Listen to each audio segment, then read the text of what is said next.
예, 안녕하세요. 오늘 이제 첫 번째 주제가 회계천재가 된 홍대리 이제 1권. 사실 부제가 회계의 본질이에요.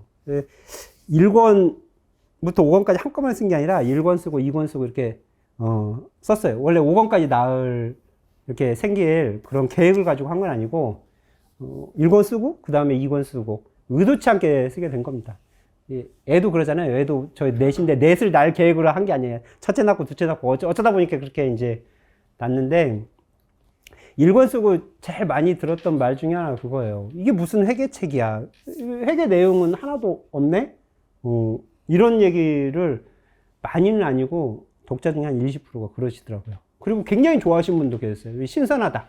뭔 얘기인지 모르겠지만 하여튼 소설로 뭔가 회계를 써서 일반 회계책이 갖고 있지 않은 신선함과 재미와 그 다음에 부담감 없는 그런 게 좀 느껴졌다. 이런 얘기를 많이 들었거든요.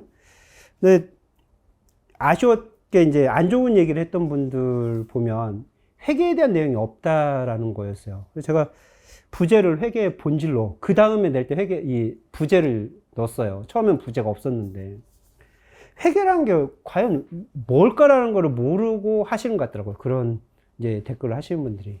사실 이제 그 리뷰에 남겨놓으니까 제가 뭐 연락도 안 되고 그 댓글 남겨놓으신 분 연락도 안 되고 연락 잘못 제가 진짜 책값 반환하고 야, 이런 책을 읽을 자세가 안 돼 있어 책값 반환해주고 싶은 마음이 든 분들이 몇 분 있어요. 그분이 그렇게 써놨더라고. 이 출판사하고 저자는 각성해야 하지 않나. 이런 책을 10,000원이나 받고 팔았다니. 그래서 야, 그래도 한 15년 이상 이 업종에 그 당시에 15년 이상 업종에 종사하면서 회계에서 가장 중요한 걸 뽑고 뽑아갖고 썼는데 아무것도 없다고 생각하니까 정말 이게 10,000원도 여기서 뽑지 못한다면 점심값도 뽑지 못한다면 저자의 책임일까 출판사의 책임일까 독자의 책임일까 독자의 책임이라고 저는 생각했거든요. 그래서 진짜 10,000원 주고 싶더라고요. 근데 그래서 이제 부재를 넣기 시작했어요. 회계의 본질은 뭘까? 모든 회계책 보면 이 재무제표를 만드는 과정에 대해서 많이 쓰고 있잖아요. 차변, 대변을 따지고 거래 판료수를 얘기를 하고 자산부채 비용, 수익 비용, 자본 뭐 이걸 얘기를 해요. 이제 그런 내용이 없었던 것 같아요. 그분이 생각하기에 그 독자가 생각하기에는 그런 내용이 없잖아. 거래 판료소도 없지. 회계 기본이라고 하는 차변, 대변 얘기도 없지. 자산 수익은 좀 가끔씩 나오는데 그게 정확히 뭔지도 설명해 주지 않고 있지. 그래서 제가 이런 사람들에서 더 써야겠다 이런 얘기를 회계의 목적이나 본질을 잘 모르고 있는 것 같다 그런 생각을 했어요. 사실 이제 일반 회계책에도 다 공통적으로 나오는 게 그거예요. 모든 책에 보면 회계의 목적이 나오잖아요. 회계 원론도 그렇고 아마 여러분들이 보는 회계책 다 첫 페이지 보면 회계의 목적이 나옵니다. 그거 기억하시는 분 계세요? 회계의 목적이 뭔지? 그게 사실 본질이거든요.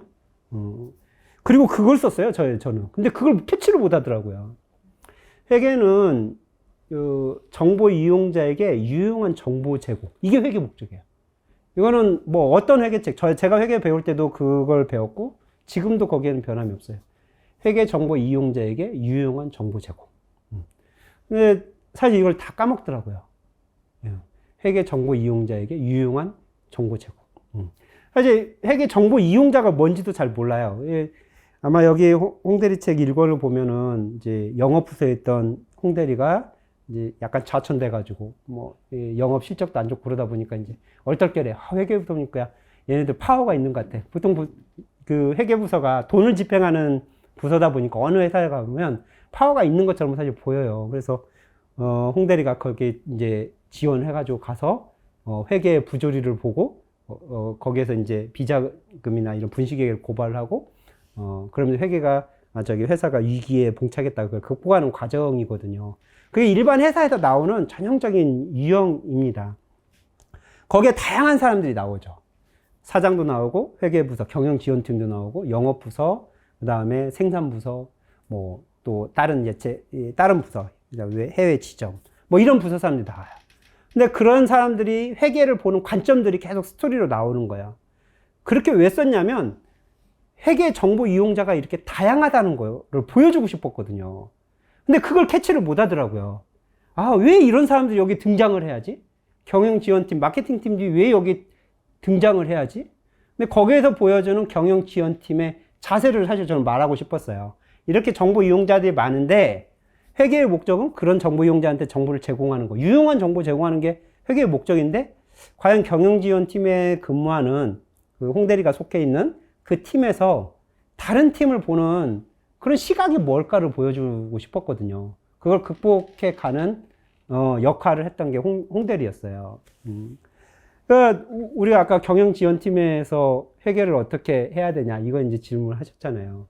제가 드리고 싶은 말씀이 그거예요. 경영지원팀 하면 대부분 회계에 이렇게 좀 너무 집착하는 경향이 있어요. 그러니까 재무제표를 많이 만드는 과정. 근데 그 과정 속에서 내가 추구하는 것은 자기 만족.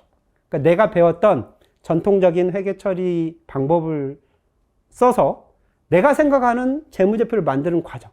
이게 목적이 되어 있는 경우가 너무 많아요. 재무제표가 잘 만들어지고 차대변이 잘 맞고 계산이 딱딱 맞으면 나 회계를 잘하는 것 같아. 이렇게 만족을 하는 거예요. 회계의 목적 아까 뭐라고 그랬죠? 정보 이용자에게 유용한 정보 제공이 목적이거든요. 내가 정말 잘 만들어놨어. 근데 정보 이용자들이 그걸 하나도 보지 않아요. 그 회계가 제대로 된 회계가 저는 아니라고 생각을 하는 거예요. 왜? 정보 이용자에게 아무런 정보를 제공하지 못했잖아요. 유용한 정보를 제공하지 못했잖아요. 그 거래처에서 우리 이제 세무법인도 거래처들이 보통 자영업자 수준, 중소기업 이하를 대상으로 많이 하잖아요. 자체적으로 회계팀을 갖지 못한 그런 회사들이 고객인 경우가 많잖아요. 그런 사람들이 회계 자료를 보고 자기 회계 자료를 요청했을 때 이 회계 자료를 어디에 쓸까? 저 사람이. 이 회계 자료를 가지고 저 사람 사업에 어떤 도움이 될까? 이런 걸 생각하면서 준 적이 얼마나 있을까요? 재무제표 증명은 떼달래. 부가세 증명은 떼달래. 거래처에 전화가 와요. 그러면 부가세 증명은 프로그램에서 딱 발급해갖고 발송해주고, 재무제표 증명은 발급해달라면 발송해주고, 세행기한 학계표 떼달라고 하면 발송해주고, 개시대체표 발급해달라면 발송해주고, 이것만 했잖아. 그 사람이 이걸 왜 쓰는지 고민을 가지고 이걸 어디에 활용하세요? 뭐 은행에서 요청해요. 대부분 은행은 대출 때문에 요청하는 거 아니에요? 근데 왜 대출을 받지? 또 대출 금리는 몇 프로나 되지? 또 이 재무제표가 어떻게 됐을 때 대출 금리나 대출 금액에 영향을 미치? 이런 거 고민해 보신 적이 얼마나 있을까? 그런 걸 고민하는 게 결국 세무 대리인이 고객을 대하는 전 자세라고 보거든요. 회계 더존에다 증빙 넣어가지고 재무제표 나오고 신고하고, 이건 굉장히 부분적인 거죠. 세무 신고를 위한 장부 작성. 그러니까 회계의 가장 아주 일부의 하나일 뿐이지, 그것도 경영의 일부분이죠. 그게 전체적인 카테고리 보면 사장님이 뭔가 필요해서, 내 사업에 뭔가 필요하니까 재무제표를 요청했을 거고, 그죠? 근데 그 사장님은 이 재무제표가 자기가 의도하는 그 경영에 도움이 될지 안 될지 판단 자체 못 해요. 은행에 갔더니 은행에서 그거 띄워오라니까 재무제표 이름도 잘 모르는 상태에 회계 세무대리인한테 전화를 하잖아요. 이름도 틀리는 경우가 많아요. 그래서 다시 한번 확인하는 경험들이 있죠. 근데 저는 이제 저희 매니저들한테 거래처에서 뭔가 외부로 나가는, 저희 회사 외부로 나가는 문서를 요청할 때는 그걸 왜 요청하는지 Y를 한번 항상 던져봐라. 저 사람이 그냥 쓸데없이 한가하니까 재무제표 증명을 발급해봐라 이러지는 않을 거란 말이죠. 뭔가 사업을 하려니까, 사업에 도움이 되니까 그걸 하지 않을까요? 가장 많이 요청하는 것 중에 하나가 저희 회사에 격리 아웃소싱 업무라는 게 있어요. 그러니까 격리 직원을 두기 힘든 회사에서 그 격리 직원을 저희가 대신, 격리 업무만 대신 아웃소싱하는. 그러니까 세무신고보다는 조금 다른 업무죠. 아마 세무법인 청년도 그런 업무를 할 겁니다. 그러면 세액연의 발급 업무가 그 중에 기본 업무예요. 세액연을 발급해 주는데 세액연을 왜 발급해 줄까요? 경영적인 차원에서 보면. 세무적인 차원에서 보면은 세액연을 발급하는 게 당연한 거 아니야? 이렇게 생각하겠죠. 근데 사연들이 막 독촉하는 경우가 있어요. 그러면 저희 매니저들이 지금 막 바쁜데 이거 세액연을 지금 전화 왔는데 지금 발급해야 돼요? 내일 발급해도 돼요? 이런 거 가지고 막 서로 의논을 해요. 그럼 사장님한테 물어봐라. 사장님한테 이거 언제까지 발급하면 되는지. 사연들이 독촉하는 경우가 빨리 발급해야 되는 경우가 있고 천천히 발급해도 되는 경우가 있고 그래요. 어떤 경우에 빨리 발급해야 되는 경우일까요? 돈 받아야 될 때. 그쵸? 미수금 청구를 하는데 세액연 발급해주면 돈 준대. 그럴 때는 진짜 한시라도 빨리 발급해줘야 되는 거죠. 그런데 그런 게 아니야. 그냥 늘상 회계적으로 그냥 물건 팔았으니까 돈 받았으니까 발급해줘야 하잖아요. 신고형으로. 그런 경우는 신고 기한에만 발급해도 되는 거죠.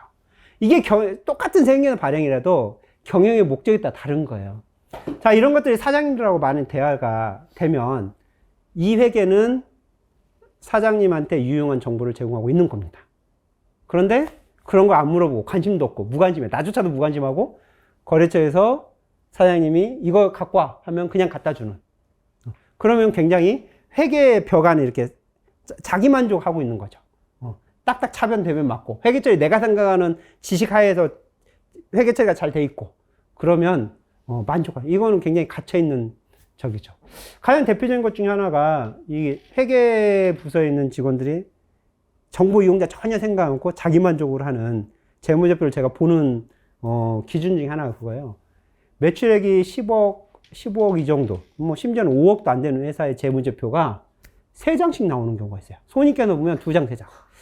제가 그럴 때 삼성전자 재무제표를 딱 보여줘요. 삼성전자 재무제표 보면 2장이에요. 매출이 몇백조가 되는 회사 재무제표가 2장이야. 근데 여기 매출 5억짜리인데 2장이면 이 재무제표가 제대로 된 재무제표일까? 회계 담당자는 열심히 했어요. 광고 선전비, 소모품비, 직기유품, 사무용품비, 구분을 잘 해놨어. 그래서 제가 물어봐요. 사무용품비와 소모품비의 구분 기준이 뭐야? 구분 기준을 몰라. 제가 이 업종에 30년 있으면 저도 잘 모르겠어요. 사무용품과 소모품의 구분 기준이 뭘까? 왜냐면 자기 나름대로 얘기를 하겠죠. 근데 명확한 기준 별로 안 갖고 있어요. 자기가 생각하기에 사무용품 같으면 사무용품, 소모품이면 소모품비. 1년에 막 30만원짜리 사무용품 구분해놓고, 소모품비 구분해놓고, 그래요. 제가, 참, 너만을 위한 회계를 했구나. 그 회계가 사장님한테 어떤 중요성이 있을까? 아무런 의사결정에 도움을 주지 못하는 정보잖아요. 제 블로그에 보면 사무용품비와 소모품비의 구분 기준, 제가 그거를 썼어. 하도 답답해서, 아니, 이걸 왜 구분할까? 어떤 경우는 광고 선전비까지 구분해. 그냥 하나로 처리할 계정을 5개 정도로 처리하는 경우가 있어서, 그걸 바꾸는데 5년 걸리더라고요. 야, 이거 다 통폐합해라. 이거 재무제표에 우리 거래처 사이즈 수준에서 손익계산서가 1장 이상 넘어간다는 거는 뭔가 쓸데없는 일이 됐다. 그래서 표준 계정 과목 외에는 쓰지 마. 우리 회계 프로그램 계정 과목 막 생성할 수 있잖아요. 저는 그거를 다 통폐합해. 이게 회계의 중요성의 원칙이라는 게 있어요. 중요하지 않은 것은 다 통폐합해라. 그거 일일이 구분하지 마라. 그러니까 정보 이용자들을 생각했다면, 그리고 그게 유용한 정보인지 아닌지를 생각했다면 그런 걸 한번 좀 고민해 봤겠죠. 그래서 저는 회계의 본질, 이게 회계 처리를 할 때 이 의문이 든다면, 정보 이용자한테 이게 유용한 정보일까? 아닐까? 근데 정보 이용자가 너무 많아. 사실 앞으로는 더 많아지겠죠. 일반 조그만 회사들은 사장님이 유일한 정보 이용자일 수 있어요. 근데 제가 만나본 사장님들은 회계 담당자가 무슨 일 하는지 모르겠대. 99%가 회계 담당자가 열심히 하루 종일 바쁘다고 일은 하는데 무슨 일을 하는지 모르겠대. 그래서 제가 그런 회계 담당자는 필요가 없어요. 차라리 그냥 기장료 조금 주고 외부에 맡기는 게 훨씬 나을 것 같아요.